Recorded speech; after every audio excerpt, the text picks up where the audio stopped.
Hi hello, അപ്പം എന്തൊക്കെയാണ് നിങ്ങൾ വിശേഷം? സുഖമാണ്. അപ്പം ഇന്ന് ഒന്ന് മാറ്റി പിടിച്ചാലോ, നോമ്പ് 30 വരെ ഉണ്ടല്ലോ. അപ്പം ഇന്ന് ഞാൻ കരുതി ഇന്ന് ഇങ്ങനെ ഉണ്ടാക്കാമെന്ന്. അപ്പോൾ ആ വീഡിയോ ഫുള്ളായിട്ട് കാണണേ, ഡീറ്റെയിൽ ആയിട്ട് റെസിപ്പിയൊക്കെ കൊടുക്കുന്നുണ്ട്. എന്തെങ്കിലും ഉണ്ടെങ്കിൽ കമൻ്റ് ആക്കിക്കോളി. നാലാമത്തെ ദിവസം തന്നെയാണ് ഈ ഒരു വീഡിയോ എടുക്കുന്നത്. 3 ദിവസവും എരുള്ള കടിയാണ് ഉണ്ടാക്കിയത്. കടി മീൻസ് സ്നാക്സിന് തന്നെയാണ് പറയുന്നത് കേട്ടോ. അപ്പോൾ ഇന്ന് ഞാൻ കരുതി ഒന്നും മാത്രം റെഡിയാക്കുകയെന്ന്. ഇടയ്ക്കലൊന്നും മാത്രം കഴിക്കുന്നത് നല്ലതല്ലേ, എന്നും കഴിക്കാൻ പറ്റില്ല കേട്ടോ. മധുരം കൂടുതൽ കഴിച്ചാൽ എന്താ പറയുക, തടിച്ചിട്ട് വരുമൊക്കെയാവും. അത് നിങ്ങൾക്കൊക്കെ അറിയുന്നൊരു കാര്യം തന്നെയല്ലേ. തടി കുറക്കണമെന്നുള്ളവർ മധുരം കുറച്ചാലും മതി കേട്ടോ. ഇതിലേക്ക് 5 കോഴിമുട്ട പൊട്ടിച്ച് ചേർത്ത് കൊടുത്തിട്ടുണ്ട്. ഇനി വേണ്ടത് മധുരമാണ്. മധുരത്തിനനുസരിച്ചിട്ടുള്ള പഞ്ചസാര ചേർത്ത് കൊടുക്കുക. അതൊന്നും ഇത്ര എന്നുള്ളൊരു കണക്കൊന്നുമില്ല, അത് നിങ്ങളുടെ മധുരത്തിന് അനുസരിച്ചിട്ട് എടുക്കുക. ഇനി ഇതാ അല്പം പാലും കൂടി ചേർത്ത് കൊടുക്കണം. പാൽ ഒരുപാട് വേണ്ട, ഒരു 3-4 ടേബിൾ സ്പൂൺ അത്രയേ വേണ്ടൂ. ഇനി ഇലാച്ചി പൊടി ചേർത്ത് കൊടുത്തിട്ട് ഇതെല്ലാം മൊത്തത്തിൽ നല്ലോണം കറക്കി എടുക്കുക. ഇനി തലക്കാലം അതൊന്ന് മാറ്റി വെക്ക്. ഇനി ഇതിലേക്ക് വേണ്ടത് പഴമാണ്, നേന്ത്രപ്പഴം. അതിതാ ഞാൻ 2 എണ്ണമാണ് എടുത്തത്. 5 മുട്ടയ്ക്ക് 2 എണ്ണമാണ് എടുത്തത്. എന്നിട്ട് അത് 4 ഭാഗമാക്കുക. എന്നിട്ട് ഇതേപോലെ കട്ട് ചെയ്ത് എടുക്കുന്നുണ്ട്. ഇനി ഒരു നെല്ലോട്ട് 2 സാധനത്തിന് വറുത്തെടുക്കാനുണ്ട്. അണ്ടിപ്പരിപ്പും അതേപോലെ തന്നെ ഉണക്കമുന്തിരിയും ഉണ്ടെങ്കിൽ കുറച്ച് കൂടുതൽ തന്നെ എടുത്തോളൂ. ഇത് കഴിക്കുന്ന സമയത്ത് കടിക്കാൻ കിട്ടുമല്ലോ, പിന്നെ കാണാനൊരു നല്ല വൃത്തിയായി.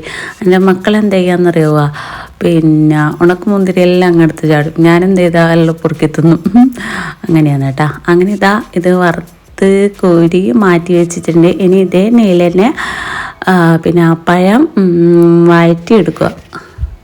ഇനി ഇതിനൊക്കെ ഒന്ന് സെറ്റാക്കി എടുക്കാനുണ്ടല്ലോ. നേരത്തെ അടിച്ച് മാറ്റി വെച്ചിട്ടുള്ള ഒരു എഗ് മിക്സ് ഉണ്ടല്ലോ, അത് ഈ ഒരു പാത്രത്തിലേക്ക് ഫുള്ളായിട്ട് അങ്ങ് ഒഴിച്ച് കൊടുക്കുക. സെറ്റാക്കുന്ന സമയത്ത് ഒന്നും കൂടി ഈ ഒരു എഗ് മിക്സ് അടിച്ചാൽ മതി കേട്ടോ. പിന്നെ അത്യാവശ്യം കുഴിയുള്ളൊരു പാത്രം തന്നെ എടുക്കുക. എന്നിട്ട് ഓണാക്കിയിട്ട് അടുപ്പത്തേക്കും മാറ്റി വെച്ചിട്ടുണ്ട്. അങ്ങനെ നേരത്തെ വാട്ടി വെച്ചിട്ടുള്ള ആ ഒരു പഴം ഉണ്ടല്ലോ, അത് എല്ലാ ഭാഗത്തും സൈഡിലൊക്കെ ആയിട്ട് ഇട്ട് കൊടുക്കുക.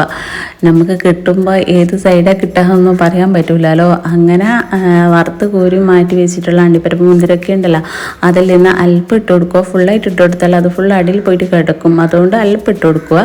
അങ്ങനെ അടച്ച് വെക്കുക. എന്നിട്ട് ജസ്റ്റ് ഒന്ന് ആറി എന്ന് കണ്ടാൽ പിന്നെ ബാക്കി വെച്ചിട്ടുള്ള ആ ഒരു അണ്ടിപ്പരിപ്പ് മുന്തിരി ഉണ്ടല്ലോ, അത് ഫുള്ളായിട്ട് മേൽഭാഗത്ത് അങ്ങ് ഫുള്ളായിട്ട് അങ്ങ് നിരത്തി കൊടുക്കുക. നല്ല കാണാനും നല്ല വൃത്തി ഉണ്ടാകും. കഴിക്കുന്ന സമയത്ത് നമുക്ക് അതൊക്കെ കടിക്കാനും കിട്ടുമല്ലോ. അതുകൊണ്ട് എല്ലാ ഭാഗത്തും എല്ലാം ഇട്ട് കൊടുക്കുക. അങ്ങനെ അതിന് ഫുള്ളായിട്ട് കുക്കാക്കി എടുക്കാനുണ്ടല്ലോ. അങ്ങനെ വീണ്ടും അടച്ച് വെക്കുക. പെട്ടെന്ന് കുക്കായി വരും. 20 മിനിറ്റ് കൊണ്ട് സെറ്റായി വരും. അങ്ങനെ ഇത് സെറ്റായി വന്നിട്ടുണ്ട്. ഇനി ഇത് ആ ഒരു ചൂടോടെ തന്നെ വേറൊരു പ്ലേറ്റിലേക്ക് ഞാനിതാ മാറ്റി കൊടുക്കുന്നുണ്ട്.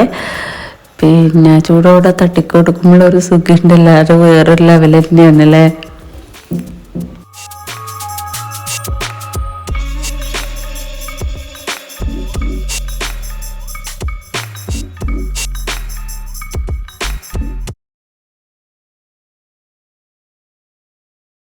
അങ്ങനെ ഇനി ഞാൻ കട്ട് ചെയ്തെടുക്കാൻ പോവുകയാണ് ചെയ്യുന്നത്.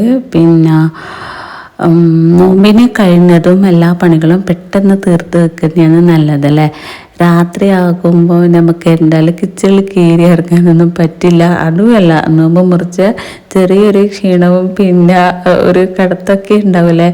അതുകൊണ്ട് ഞാൻ എന്ത് ചെയ്യുന്നറിയോ, എങ്ങനെയെങ്കിലും പെട്ടെന്ന് വേഗം പണിയൊക്കെ തീർക്കാൻ വേണ്ടിയിട്ട് നോക്കും. ഒരു പണിയായിട്ട് ബാക്കി വന്നു പോയിട്ടുണ്ടെങ്കിൽ പിന്നെ എന്താ പറയുക, അതന്നെ ഇരിക്കും മനസ്സിലിട്ട് ഇങ്ങനെ അലട്ടിക്കൊണ്ടേയിരിക്കും. അതുകൊണ്ട് കഴിയുന്നത് വേഗം തീർക്കും. പിന്നെ നോമ്പാന്ന് വിചാരിച്ച് അങ്ങനെ പകലൊന്നും അങ്ങനെ കിടന്ന് കൂടുതൽ ഉറങ്ങാറൊന്നുമില്ല. അങ്ങനെ ഇതൊന്ന് ഇനി കട്ട് ചെയ്ത് എടുത്തിട്ടുണ്ട്. പിന്നെ നിങ്ങളെയൊക്കെ വിശേഷങ്ങളൊക്കെ എന്തൊക്കെയാണ്? പിന്നെ അപ്പം ഇന്നത്തെ എൻ്റെ നോമ്പിൻ്റെ ചെറിയൊരു നോമ്പുതുറ വിശേഷങ്ങളൊക്കെയാണ് കേട്ടോ. അപ്പോൾ ഇൻഷാ അല്ലാഹ് പുതിയ റെസിപ്പി പുതിയ വീഡിയോയിലൊക്കെ ആയിട്ട് വീണ്ടും കാണാം. Bye bye.